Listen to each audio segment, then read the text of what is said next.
Friends, कैसे हैं आप सब। तो डियर, आज की क्लास में हम डिस्कस करने वाले हैं क्लास 7 का चैप्टर 2 हमारी पृथ्वी के अंदर। और इस चैप्टर से रिलेटेड हम लोग जितने भी इंपॉर्टेंट क्वेश्चन है ना एमसीक्यू, उसको डिस्कस करेंगे। स्टार्ट करते हैं आज का क्लास। पहला देखिए क्वेश्चन कि पृथ्वी की सतह की जो सबसे ऊपरी परत को क्या कहा जाता है। स्थलमंडल, पपट्टी, मैंटल और कोर। तो देखिए उसको जो सबसे ऊपर का जो रहता है ना, उसको हम लोग क्या कहते हैं, पपट्टी कहते हैं। जैसे कि ये प्याज की छिलके होती है, बहुत ही पतली होती है, 1% होता है ये केवल, ठीक है। उसके बाद मान लीजिए कि ये इसके अंदर होता है, इसको हम लोग मेंटल कहते हैं। जो सबसे अंदर रहता है ना, उसको हम लोग कोर कहते हैं। और इसको हम लोग क्या कहते हैं, पपट्टी। जैसे ये प्याज की जो ऊपर वाली जो पिंक वाली छिलकी होती है ना, जो जितनी पतली होती है, तो उसी तरह आपकी पपट्टी भी होती है। आंसर बी हो जाएगा। नेक्स्ट है आपका, नीचे दिए गए कथनों का ध्यानपूर्वक पढ़िए। पृथ्वी की ऊपरी परत को पपट्टी कहते हैं तथा ये सबसे पतली परत होती है। बिल्कुल सही है। महासागरीय पपट्टी की मोटाई महाद्वीपीय पपट्टी से अधिक होती है। उपयुक्त केवल एक दो दोनों। तो देखिए इसमें से पहले स्टेटमेंट जो है ये बिल्कुल सही है, तो आंसर ए जो रहेगा करेक्ट आंसर हो जाएगा। नेक्स्ट है आपका, पृथ्वी की त्रिज्या कितनी है। जैसे कि यहाँ 35 किलोमीटर है, ऑप्शन में देख लीजिए, तो आंसर 20 का करेक्ट आंसर हो जाएगा, ठीक है। 6371 किलोमीटर हो जाएगा। नेक्स्ट है, निम्नलिखित कथनों पर विचार कीजिए। जब द्रवित लावा पृथ्वी की सतह पर आकर तेजी से ठंडा हो जाता है, तब इस प्रकार के बहिर्वेधी आग्नेय सेल का निर्माण होता है। जब द्रवित मेघा भूपट्टी के अंदर गहराई में ठंडा हो जाता है, तब इसे अंतर्वेदी अग्नि सेल का निर्माण होता है। बहुवेदी अग्नि सेल की संरचना बड़े दानों वाली होती है। अंतर्वेदी अग्नि की संरचना महीन दानों वाली होती है।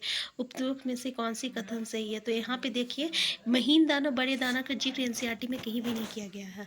ये कहा गया है कि भाई ये जो अग्नि सेल होती है दो तरीके की होती है, एक बहुभेदी होती है और एक अंतभेदी होती है।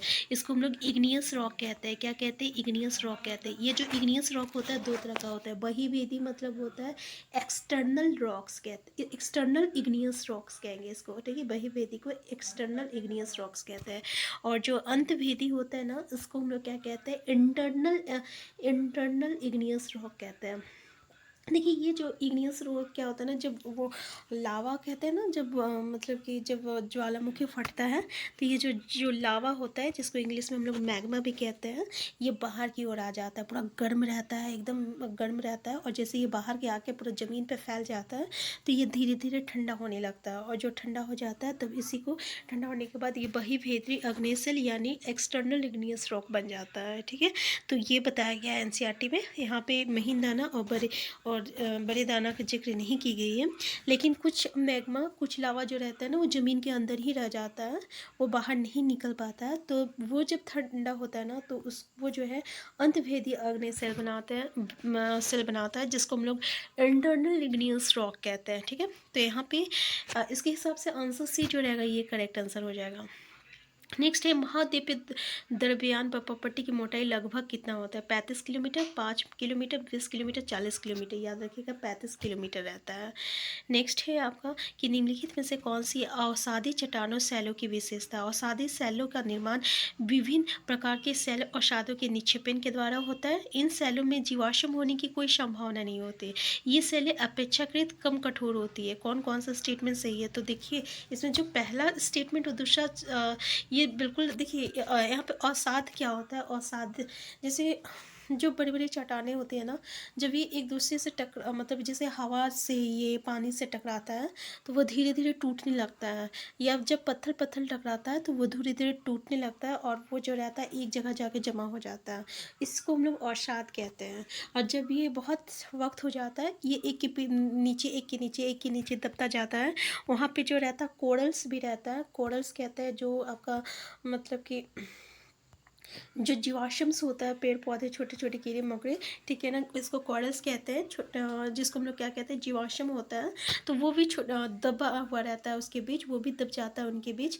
तो इस तरीके से जो होती है ना अवसाद चट्टानों की, यहाँ पे ये अवसाद चट्टान में जो रहता है धीरे धीरे कन्वर्ट हो जाता है ये अवसाद, तो इसी को हम लोग अवसादी चट्टान कहते हैं। तो ये तो पहला स्टेटमेंट सही है। दूसरा बोल रहा है यहाँ पे जीवाश्म होने की, यहाँ पे जीवाश्म होता है, इसलिए ये स्टेटमेंट गलत हो गया। और इसलिए जो होता है ना, ये थोड़ा सा कठोर जो रहता है कम रहता है, ठीक है, क्योंकि छोटे छोटे कण से वो खुद बना हुआ रहता है, जो कि बहुत हजारों लाखों साल का प्रेशर के अनुसार जो रहता है वो चट्टान में कन्वर्ट हो जाता है, लेकिन ये इसकी कठोरता जो रहती है कम होती है। तो इसलिए पहला और तीसरा स्टेटमेंट जो रहेगा सही रहेगा, आंसर सी हो जाएगा। नेक्स्ट है महासागर की प्रॉपर्टी में मुख्य रूप से डैश और डैश की बनी होती है, सिलिका और एल्यूमिनियम, सिलिका और मैग्नीशियम, आयरन और निकल, इनमें से सभी। तो देखिए आंसर क्या हो जाएगा, सिलिका और मैग्नीशियम हो जाएगा। जो महासागर की जो प्रॉपर्टी होती है ये सिलिका और मैग्नीशियम से बनी हुई रहता है, ठीक है। इसको हम लोग शीमे कहते हैं, शीमे मतलब सिलिका मैग्नीशियम। नेक्स्ट है सबसे आंतरिक परत को डैश के रूप में जाना जाता है, प्रॉपर्टी मेंटल क्रोड। हम आपको बताए थे जो अंदर वाली भाग होती है, जैसे प्याज की जो सबसे अंदर वाली रहती है उसको हम लोग क्रोड कहते हैं। फिर ऊपर की जो होती है ना उसको हम लोग मेंटल कहते हैं, जो सबसे ऊपर की परत होती है इसी को हम लोग प्रॉपर्टी कहते हैं, जो कि प्याज के छिलके जैसे एकदम पतली होती है। आंसर क्या हो जाएगा, आंसर आपका क्रोड हो जाएगा, आंसर सी हो जाएगा। नेक्स्ट है पृथ्वी की कुल आयतन में सबसे अधिक हिस्सा किस परत का है, क्रोड का, प्रॉपर्टी का, मेंटल का, तीनों परतें का आयतन बराबर है। तो सबसे ज़्यादा जो रहता है मेंटल होता है, यानी सबसे अधिक हिस्सा में मेंटल पाया जाता है, ठीक है, आंसर सी होगा। नेक्स्ट है समुद्र तल पर प्रॉपर्टी की मोटाई की लगभग कितना है, 35, 5, 20। तो ये याद रखिएगा समुद्र तल पर, ठीक है। इससे पहले हम लोग दूसरा डिस्कस किए थे, यहाँ पे बोला समुद्र तल पर प्रॉपर्टी की मोटाई जो रहती है ये 5 किलोमीटर होती है। नेक्स्ट है समुद्र तल पर प्रॉपर्टी की मोटाई लगभग कितनी होती है, तो 5 किलोमीटर। देखिए नेक्स्ट क्वेश्चन है क्रोड रूप से डैश और डैश से बना है। ये जो अंदर वाला पार्ट होता है ना, पहले जो प्रॉपर्टी थी, फिर मेंटल थी, फिर अंदर जो क्रोड थी वो किससे बना रहता है, सिलिका एल्यूमिनियम से, सिलिका और मैग्नीशियम से, लोहा और निकल से। तो याद रखिएगा वो लोहा और निकल से बना हुआ रहता है, आंसर सी हो जाएगा।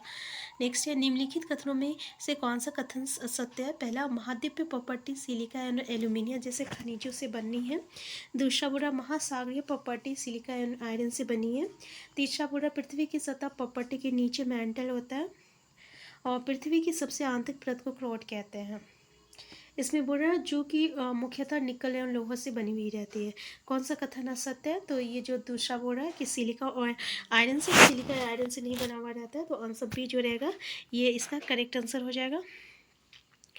ये सिलिका और मैग्नीशियम से बना हुआ रहता है, ठीक है ना, तो यहाँ पे ये स्टेटमेंट गलत हो जाएगा।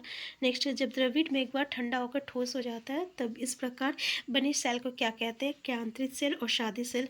आपको बताया था ना, ये जो मैग्मा ठंडा हो जाता है तो फिर वो क्या बनाता है, बहुभेदीय अग्नेय सेल बनाता है, तो आंसर सी हो जाएगा आपका, अग्नेय सेल हो जाएगा, आंसर सी।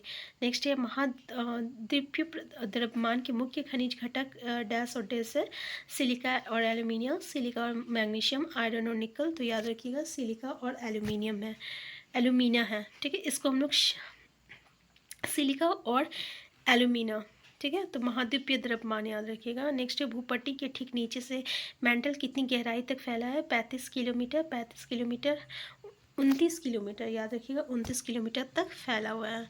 नेक्स्ट है क्रोड का त्रिज्या कितना है, 35 किलोमीटर, 6370, 29 और 45 किलोमीटर। तो याद रखिएगा 35 किलोमीटर जो है क्रोड की त्रिज्या है, ठीक है। नेक्स्ट क्वेश्चन है उच्च ताप एवं दाब के कारण कौन से सेल के आंतरिक सेल में परिवर्तित हो जाती है। ये जो अग्नि सेल होती है, जो सादी सेल होती है, जब इसमें उच्च दाब और तापमान पड़ता है तो ये सेल जो रहता है ना, धीरे धीरे ये जो सेल होती है ये आपका कैंसर सेल में परिवर्तित हो जाती है। तो आंसर क्या हो जाएगा, आंसर सी हो जाएगा, दोनों सेल हो जाएगा, ठीक है, तो आंसर सी होगा। तो इस चैप्टर से रिलेटेड जितने इंपॉर्टेंट क्वेश्चन थे हम लोग डिस्कस कर चुके हैं। ये चैप्टर भी ऑलरेडी हम लोग डिस्कस किए हुए हैं, अगर आप अभी तक नहीं देखे तो आप हमारे प्लेलिस्ट में जाके देख सकते हैं। हम फिर मिलते हैं नेक्स्ट क्लास में नेक्स्ट चैप्टर को लेकर। चैनल में नए हैं, चैनल को सब्सक्राइब कर लीजिएगा। तो डियर अभी हम लोग जो है क्लास 6 और क्लास 7 और क्लास 8 का एक मैराथन क्लास लेंगे। क्लास 6 में जितने चैप्टर है क्लास 6 को डिस्कस करेंगे, क्लास 7 में जितने भी इंपॉर्टेंट चैप्टर है उसको डिस्कस करेंगे, जितने भी चैप्टर क्लास 8 का, ठीक है। यहाँ पे आपको डायरेक्ट जो भी क्वेश्चन पूछे जाते हैं ना वो डायरेक्ट क्वेश्चन वाला आपका पॉइंट जो है क्लियर हो जाएगा। हम फिर मिलते हैं नेक्स्ट क्लास में। Thank you.